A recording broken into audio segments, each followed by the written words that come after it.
But, folks, violence is like a virus. It spreads. It spreads from the streets of Central City in New Orleans to the south side of Chicago, to a movie theater in Aurora, Colorado, to Newtown, Connecticut, to the Navy shipyard in Washington, D.C., and then perhaps, it is at your doorstep or at your car's door. I say this not to make you afraid, but to make you realize that everything is interconnected. What affects one impacts all. We need to make sure on the homeland that no one is left behind either. And we are not living up to that promise right now as American citizens.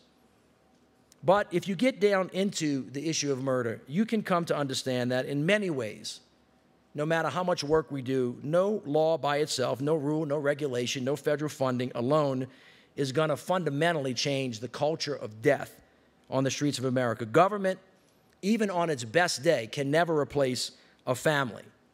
And so personal responsibility plays a very, very big part here. And we each need to take care of our own business and help take care of the people around us. There is no excuse. We have to really quit waiting and start doing. We may not all be at fault, as I have said before. I will leave that argument to somebody else, but it is absolutely clear. Now that we know about it, now that we see it, now that we understand it, now that it is provable, now that it is true, we are all responsible for changing the culture of death and violence to a culture of peace and prosperity and opportunity. Some believe that the murder of thousands of young African-American men on our streets is to be accepted, like it's part of the natural order of things. Well, it hasn't always been this way, which means that it doesn't have to always be this way. But I'm here to tell you that we are each bound as one nation, indivisible, with one shared destiny. Now's the time to make combating murder and violent crime a national priority. Now is the time to help young African-American men specifically overcome the challenges they face. All of you in this room are some of the leading voices in a nation, and you can make a difference. So take this urgent message to heart. Keep it at the front of your minds.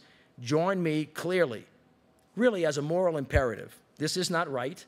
This is not who we are as Americans. The killing has to stop. Help us invest in and find the solutions to the problems. Get involved.